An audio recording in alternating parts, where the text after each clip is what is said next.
The moment that email resurfaced, everything inside the palace changed. Not slowly, not quietly, but instantly, like someone had kicked open a locked vault that was never supposed to see daylight. And suddenly, Meghan Markle's name was no longer just whispered in rumor circles, but allegedly staring. Back from a message tied to the most toxic network the royal family had spent decades trying to outrun, and insiders are now claiming that what began as a quiet panic behind palace walls has exploded into something far more dangerous, far more personal, and far more irreversible than anyone wants to publicly admit. Because according to a palace insider who spoke under strict anonymity, the fallout from that email didn't just embarrass Meghan, it triggered emergency discussions at the highest levels of royal authority. Discussions that reportedly blindsided even King Charles himself, who was allegedly caught. Between protecting the fragile image of the monarchy and confronting the terrifying possibility that the scandal he thought had died with Jeffrey Epstein was now clawing its way back into relevance through someone he could not control. Someone who had already proven she was willing to break royal tradition, break royal loyalty, and break royal silence when it suited her survival. Princess Anne did not need to raise her voice. When she saw it, she responded the only way institutions do when they feel exploited. What made this email so explosive wasn't just the fact that Meghan's name appeared, it was the timing, the context, and the implications that insiders claim sent shockwaves straight through Buckingham Palace like a silent alarm no one could turn off. Because according to sources familiar with the internal reaction, the palace had spent years carefully containing the Epstein fallout, isolating it, quarantining it, and slowly rebuilding public trust after Prince Andrew's catastrophic association had already burned a permanent scar into the monarchy's credibility. They believed the damage had been contained, that the worst had already passed, that the public had moved on, distracted by newer scandals and newer headlines. But then suddenly, Meghan's name surfaced in connection with an email invitation from Epstein's inner circle, and whether she attended or not didn't even matter anymore. Because perception is everything in royal survival, and the mere presence of her name was enough to trigger panic at levels no outsider could fully comprehend. Behind the scenes, palace officials reportedly began scrambling immediately, reviewing timelines, reviewing communications, reviewing every possible vulnerability that could be exploited if the story spiraled further out of control. Because Meghan was never supposed to be part of this narrative, she was supposed to be the outsider who came in clean, the modern figure who helped the monarchy reinvent itself, not someone whose name could potentially be dragged into the same storm that had already destroyed Prince Andrew's royal identity forever. And that's where insiders claim the real crisis began. Because unlike Andrew, Meghan was no longer under palace control. She lived across the ocean. She answered to no royal authority. She operated independently. And that independence, once seen as harmless distance, suddenly became the palace's greatest vulnerability. Prince William, according to multiple insider whispers, allegedly saw this development not as an isolated embarrassment, but as a direct threat to the future of the monarchy itself. And that's when everything escalated from quiet concern into urgent strategy. Because William had spent years preparing for his eventual role as king, carefully cultivating an image of stability, responsibility, and moral clarity. He had watched his uncle Andrew fall from grace, watched the monarchy absorb humiliation on a global scale, and insiders claim he had privately vowed that nothing like that would ever be allowed to happen again under his watch. But now, with Meghan's name allegedly appearing in connection to an Epstein-related email, the same nightmare was threatening to reemerge in a new form, through someone even more unpredictable, someone who had already demonstrated her willingness to expose private royal conflicts to the world. And that's when insiders claim William allegedly began pushing harder than ever for decisive action, urging palace officials to prepare contingency plans, to anticipate further revelations, to brace for the possibility that this email was not the end of the story, but only the beginning. Because in royal crises, the first leak is never the last leak. The first exposure is never the final exposure. And insiders feared that if one one email had surfaced, others could follow. Communications, invitations, associations that could be twisted, exaggerated, or weaponized in ways the palace could not easily contain. The deeper officials allegedly dug, the more dangerous the situation appeared, not necessarily because of confirmed wrongdoing, but because of how easily public perception could be shaped, distorted, and amplified in the digital age, where rumors travel faster than facts and accusations leave permanent stains even when never proven.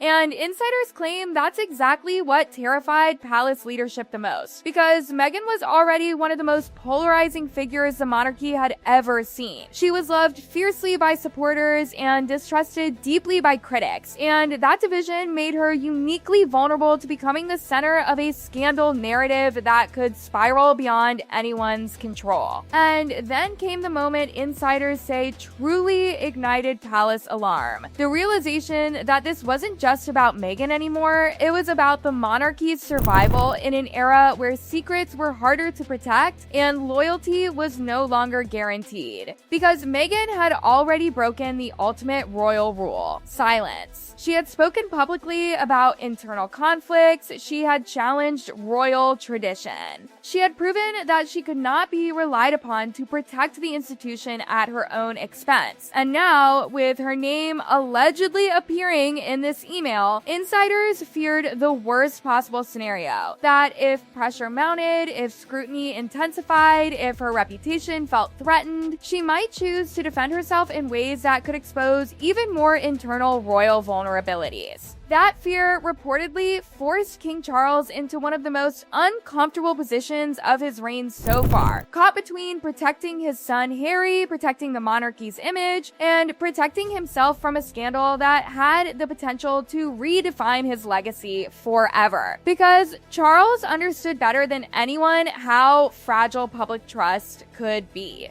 He had spent decades repairing his own image after personal scandals had nearly destroyed his credibility. He knew how quickly public sympathy could turn into public outrage. And now, with this email controversy allegedly escalating behind the scenes, insiders claim he was being forced to confront a brutal reality: the monarchy was no longer in full control of its own narrative. And the most dangerous part, insiders whisper, is that this crisis is still unfolding, still evolving, still threatening to explode into something even bigger than anyone is prepared for. The moment palace officials realized this email fallout wasn't fading but intensifying, insiders claim the atmosphere inside royal corridors shifted from cautious monitoring to full-scale defensive positioning. Because what terrified them wasn't just the email itself, but the unpredictable chain reaction it could trigger, the domino effect of scrutiny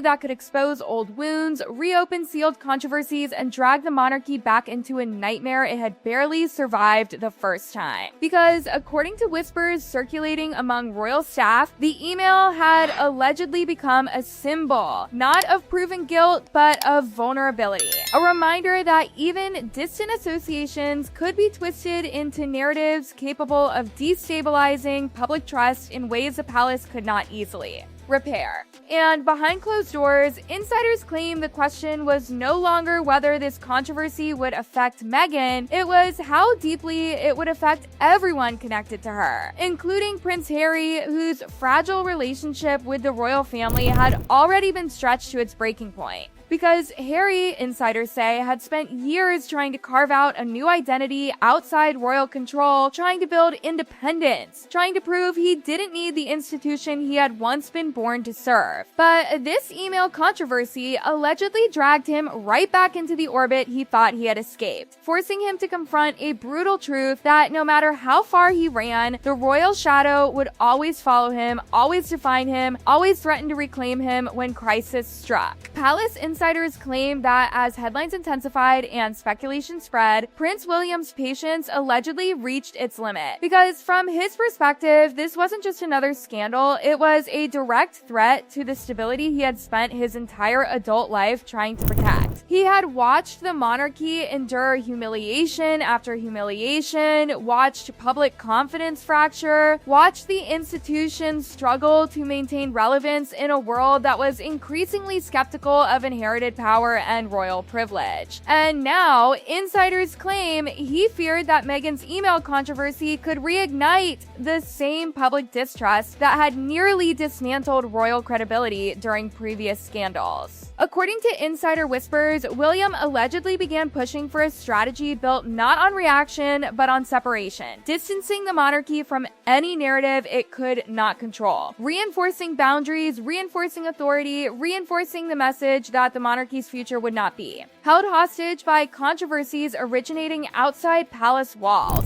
Because William understood something few others fully grasped, the monarchy's survival depended not on tradition alone, but on perception, on public belief, on the fragile illusion of stability that could collapse instantly if shaken hard enough. And insiders claim that realization forced King Charles into decisions he had long avoided, decisions that required him to choose between emotional loyalty and institutional survival, between protecting family relationships and protecting the monarchy's future. Because Charles, unlike William, had spent decades navigating royal life through compromise, through patience, through careful avoidance of open confrontation.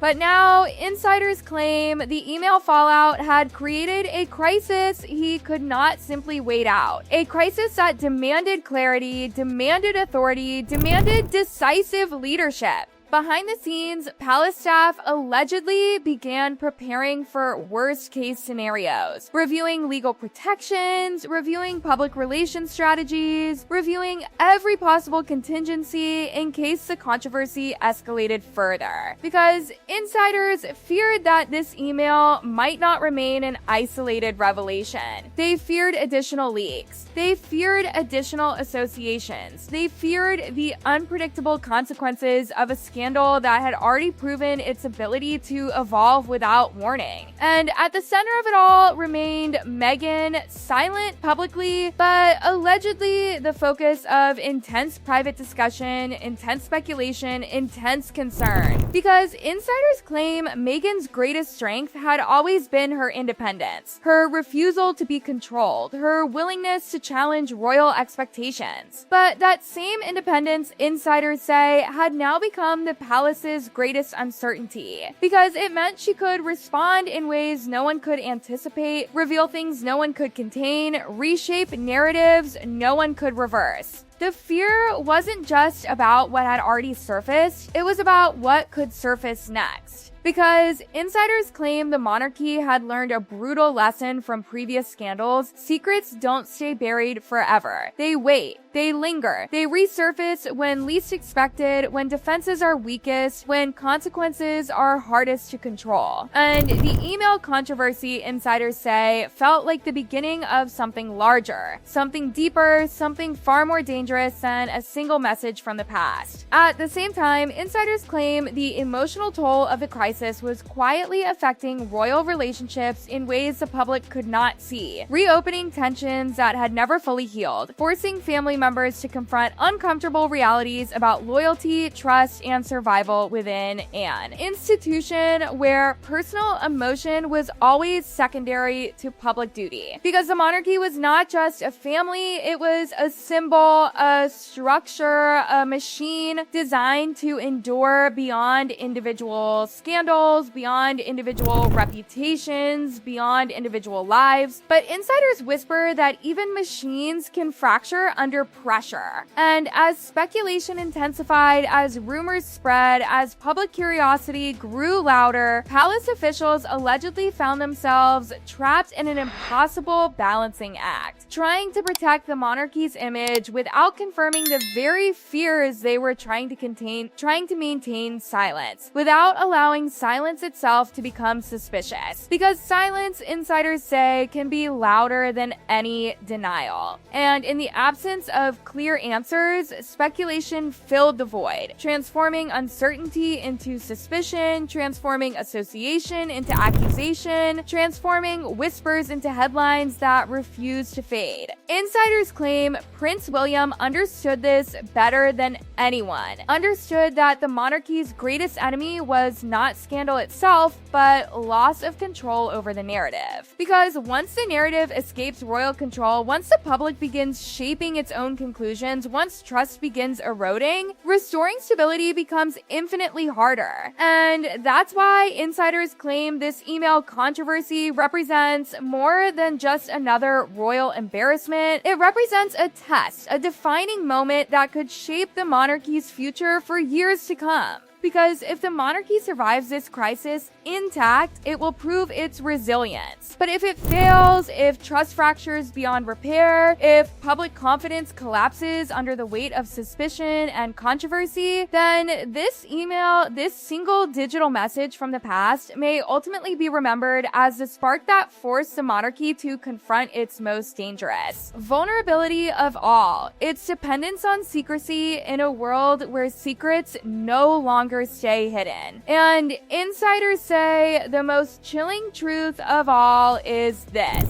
the story isn't over yet. Over yet. Over yet. Over yet.